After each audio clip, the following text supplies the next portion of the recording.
All right, so we got week 40 in the books. Also my 11th week of maintenance. Crazy. Got some good reports this week. I did my blood work for my upcoming follow-up appointment with my primary care provider, and I had some good numbers, had some really good numbers. For example, my HDL when I started my GLP-1 journey was at 39. For reference, you want that to be 40 or higher. That's your good cholesterol. So being at 39, I was in a red area, and now I am completely green. So my HDL number has improved all the way to 55. So that's some great movement there. I was looking back at some of my older lab reports back in 2015 or so. I think this was prior to me having my vertical sleeve. My HDL number was as low as 27. So to get past the 40 mark, which is the being in a good area, all the way up to 55. I am so incredibly happy about that, because that's going to help my heart out in the long run. Moving on to triglycerides. Now, my triglycerides were off the charts in January. They were at 324, which puts me in a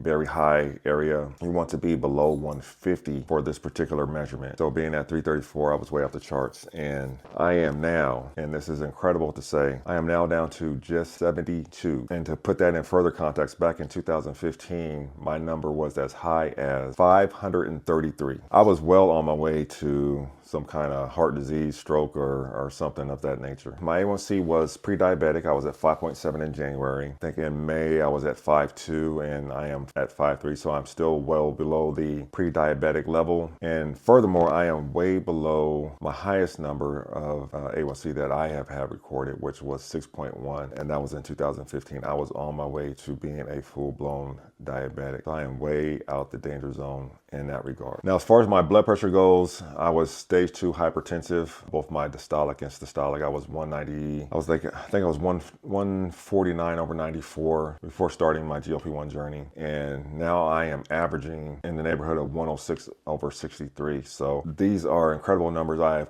vastly improved my markers, getting myself out of danger for heart disease, stroke, heart attack, things of that nature. Now, there's some other things that haven't gone completely green yet, but they have improved. For example, my total cholesterol was at 244 in January. It is now down to 211. So I'm inching closer to getting green. To get green, I need to get below 200. And my LDL number, which is the bad cholesterol, while also not green, it has improved dramatically. I was at 154 in January and in May, and now I am down to 140. I am still well above the 100, being less than 100, which is where I need to be to go green there, but I am moving forward. It's a vast improvement from where I was in 2019, where my highest number that I have is 169. So still making strides there. I hope that those will improve over the coming month and get completely green across the board in terms of my lipid panel. So a recap of my week, I actually dropped down to 5 days of exercise this week, and that wasn't intentional. I usually go on Sundays to have my workouts in the morning, where I'll do weightlifting and cardio. I got up on Sunday,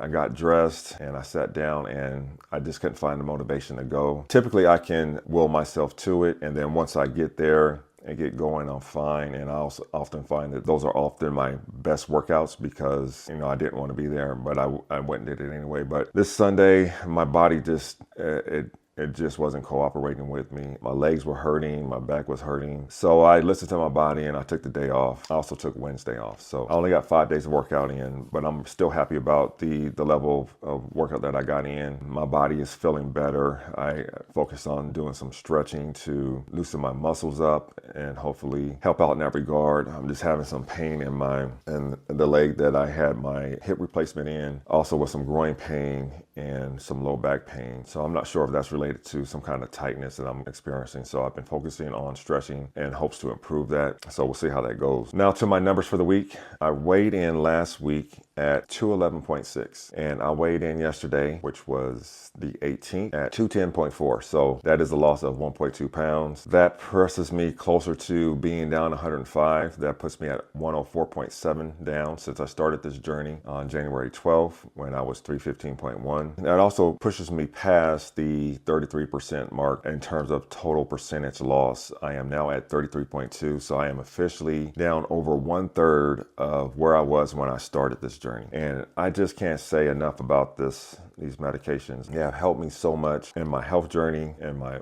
weight loss journey, giving me confidence that I had lost over the years. My body is recomped to a place of my liking. So again, I can't say this enough. If you are thinking about starting this journey, I advise you to go ahead and jump on it. I don't think you will regret it. I just can't say enough about it. As mentioned last week, I went back down to 7.5 after I used those two 10 milligram pens, and I went back to compound. So took my second dose of 7.5 yesterday of compounded tirzepatide, and my first week back on 7.5 was good overall, obviously with the 1.2 loss. I'm hoping that I can now slow down or freeze and stay somewhere around this 210 mark. I don't want to go, I know I didn't want to go below 215, but I definitely don't want to go below 210. I really like where I am now. I like the recomp that my body has undertaken. So I couldn't be happier. I'm real excited about where I am, and hopefully I can stay where I am because I don't want to go buy any more clothes unnecessarily. So that is where I am. That's my